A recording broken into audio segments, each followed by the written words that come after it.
Dust swirled in thick clouds as the horse-drawn carriage came to a stop in front of the tiny train station. Curious townsfolk turned their heads as the door swung open. Stepping down was a massive Apache woman, nearly 6 feet 6 inches tall. Marshal Greeley, the man who had placed the order for a mail-order bride, froze in place, his face twisted in disappointment. You are not what I was expecting," he stammered. Naira simply looked at him, showing no reaction. "I was hoping for someone a bit more modest, smaller, but I traveled halfway across the country to get here," Naira replied, her voice deep and solid as a mountain. "I am sorry, the arrangement is off."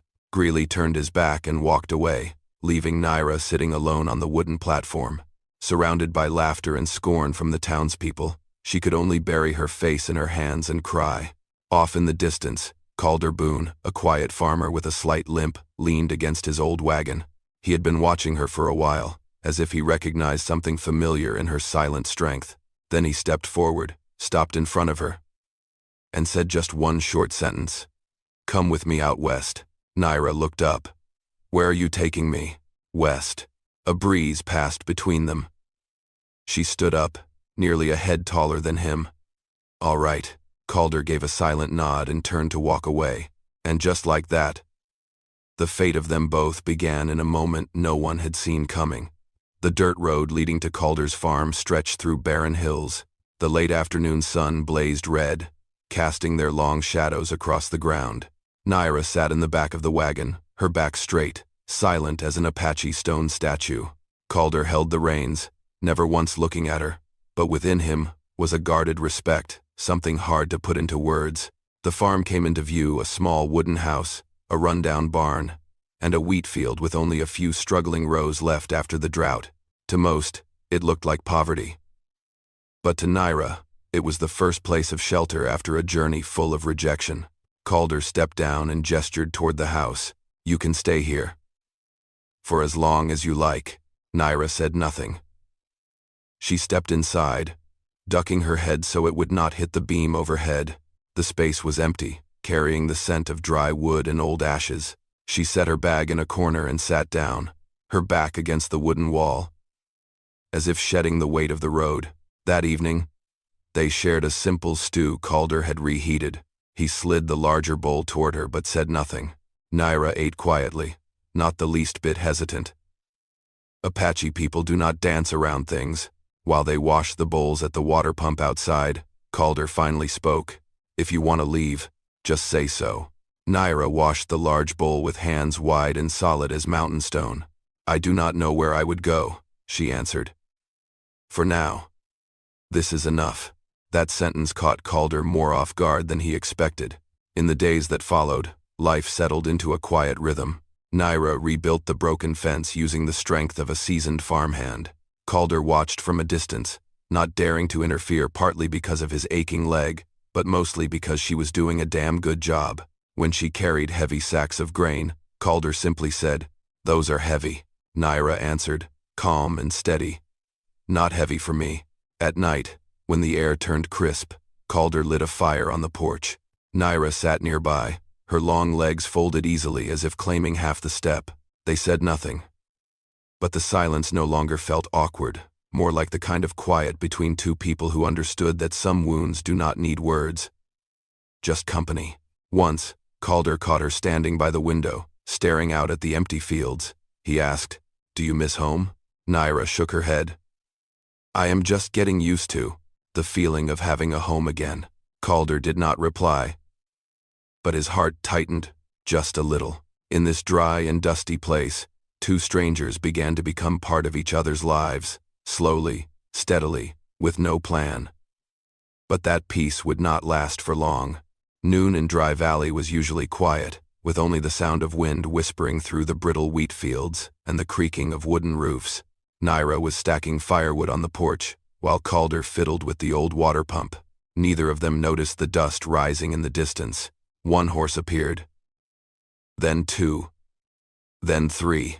Calder looked up, and his expression changed the moment he saw who was leading them, Marshal Greeley.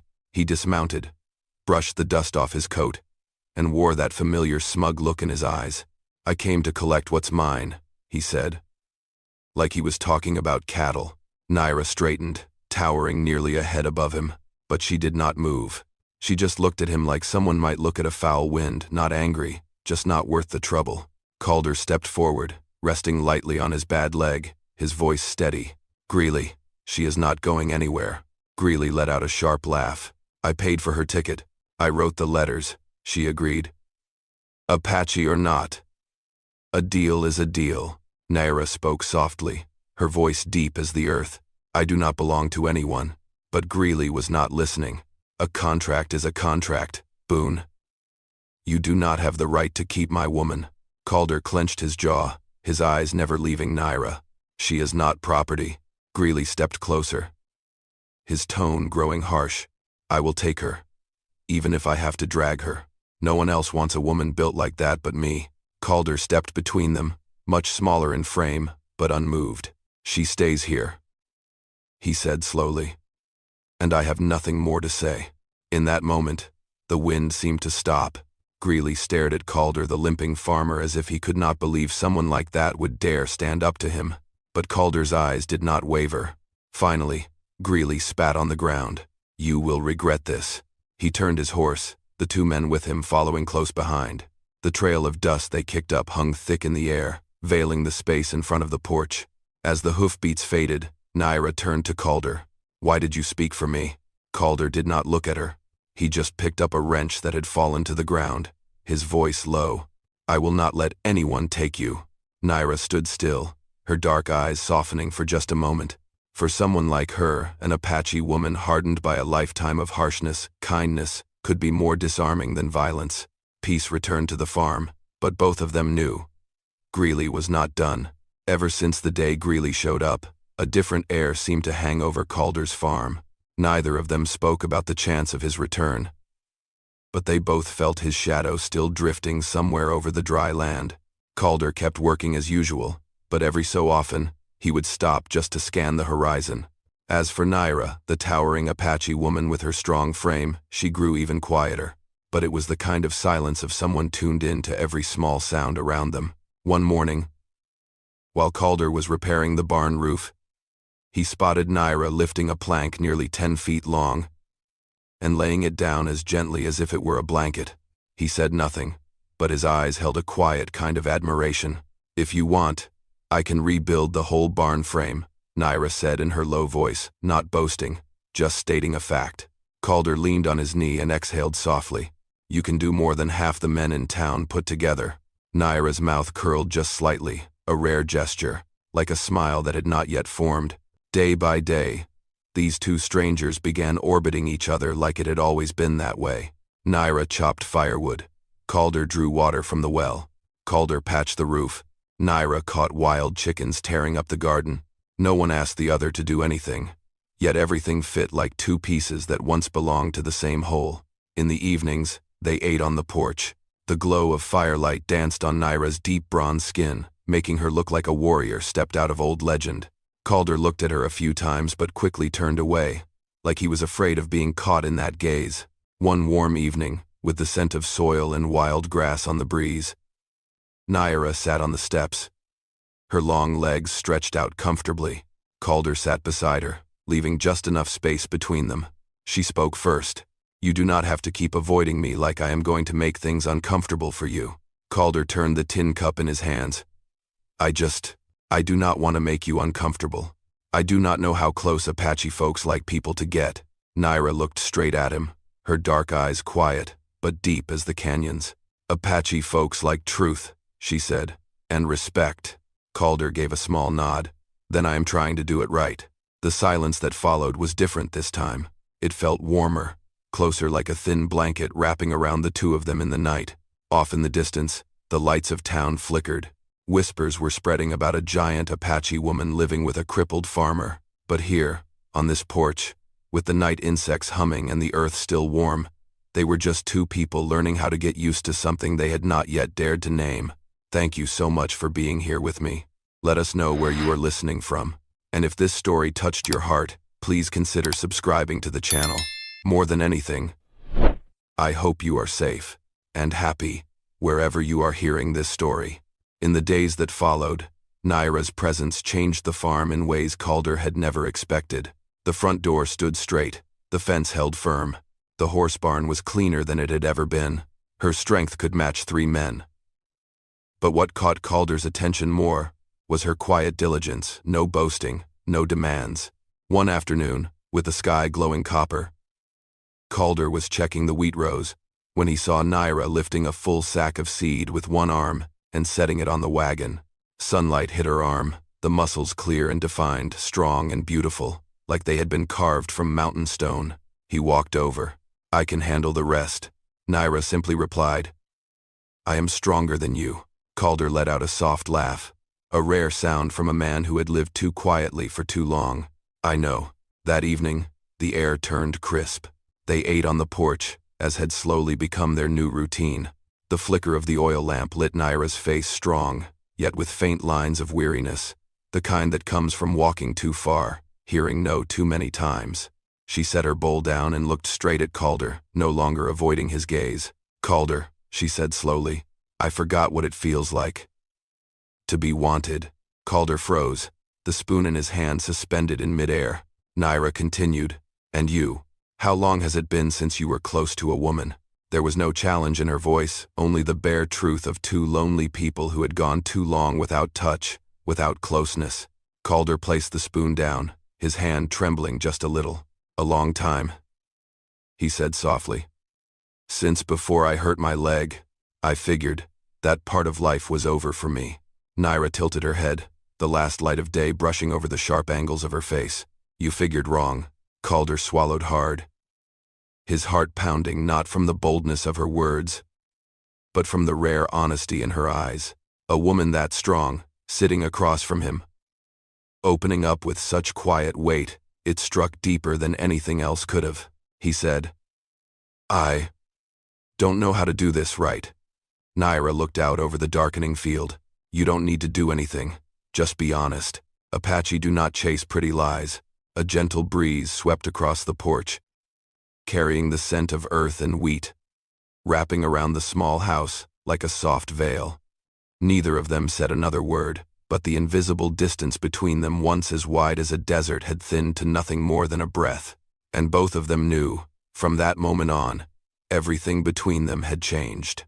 Rumors in Dry Valley spread like fire in the wind. A giant Apache woman living with a limping farmer. People whispered. And those whispers reached the worst possible ears Marshal Greeley. That afternoon, as Calder was stacking hay, his horse suddenly jerked and snorted, sensing danger before it arrived. Naira stood on the porch, her dark eyes sharp as a spear point, fixed on the horizon. She heard the hoofbeats before Calder even noticed a sound. 3 riders emerged from the rising dust. Greeley was in the middle. Calder set his pitchfork down and stepped forward, his voice calm but firm. "What are you doing here?" Greeley gave a dry smirk. "I came to take back what's mine." Naira stepped out from the shade of the porch. She stood tall, massive, muscles tensing beneath worn leather. She did not need words, just her presence made Greeley's 2 men tighten their grip on the reins. To them, she looked like a living statue of war. Greeley snarled, "I paid for her ticket out here. She owes me." Calder answered without pause.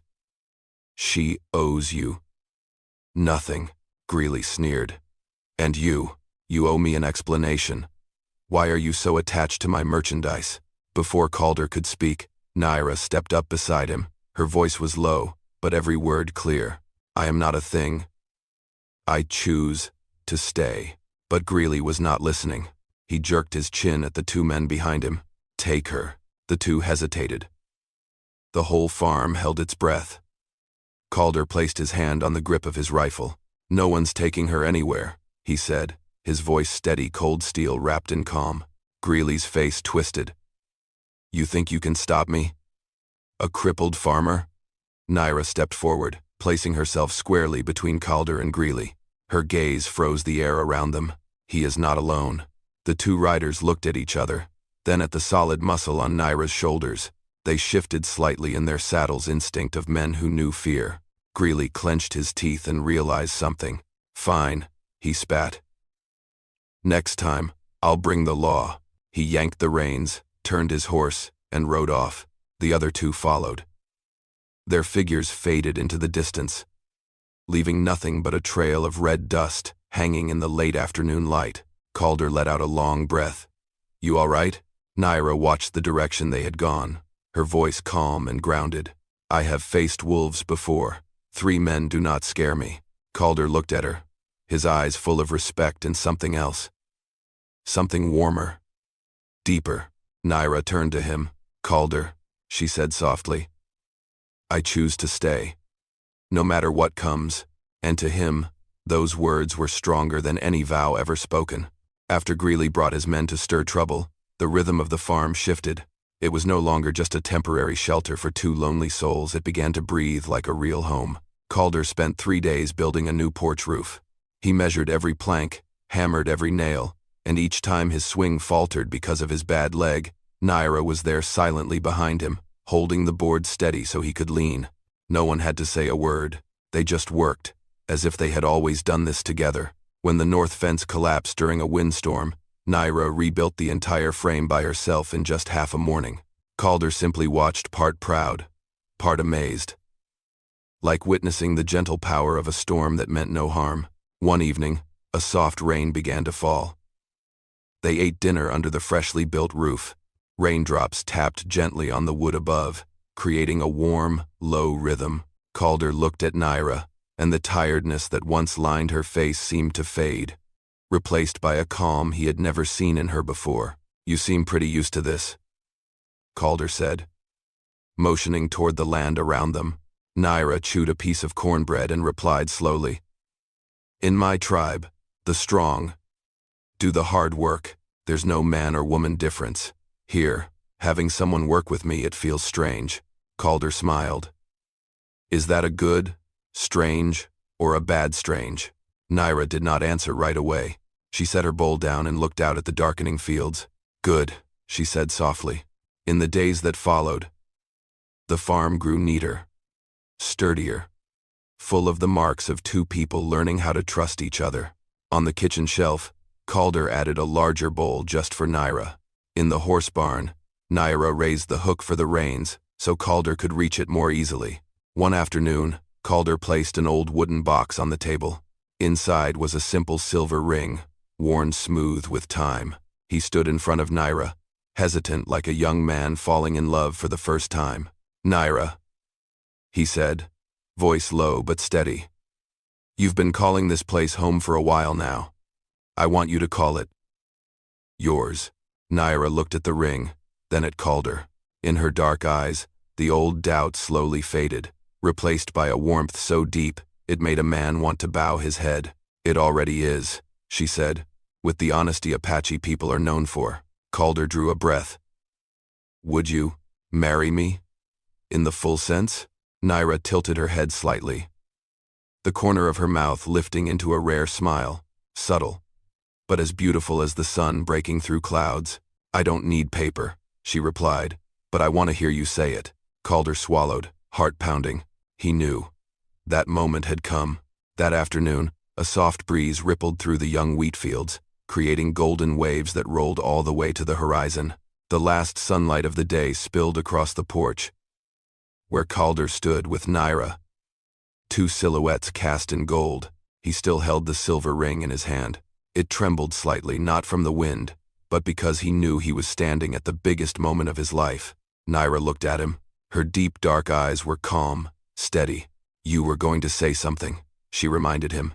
Calder took a deep breath, as if gathering all the air in Dry Valley to help him speak the words he had carried for so long. "Naira." He paused, pressed his lips together, then continued, I knew you were going to be my wife from the first moment I saw you." Sitting alone at that train station, Naira stayed still, but her broad shoulders relaxed, just slightly, like a weight had finally been set down. "That day," Calder went on, "I saw you not because you were different, but because you were strong in a way I had never seen, a kind of strength that makes you want to stand beside it." Naira took a step closer. Her shadow now covered half of his face. "You are not afraid of me," she said softly. "No," Calder replied. "I am more afraid of life without you." A long silence followed, the kind that only happens when 2 people know each other so well. There is nothing left to hide, Naira lifted her hand gently, as if she feared hurting him.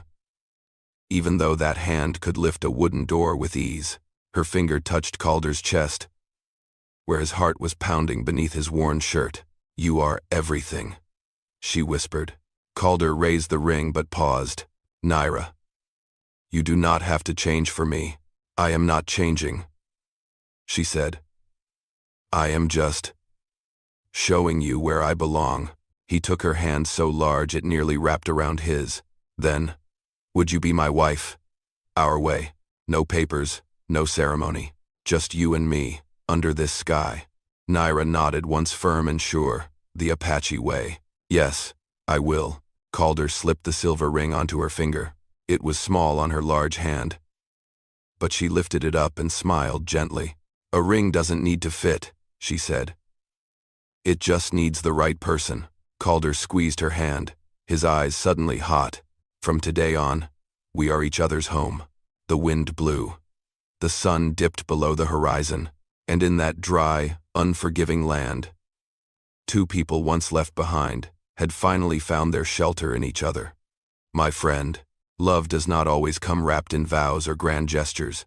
Sometimes it is simply two lonely souls standing close long enough to realize they are stronger together. It is kindness with no condition, a gentle touch that changes everything. In this vast and harsh world, not everyone finds someone brave enough to see them exactly as they are. But when two hearts meet in truth and respect, that is the strongest kind of home there is. Above all, I just hope you find happiness and peace wherever you are. I love you, my dear listeners of Wild West Storytelling.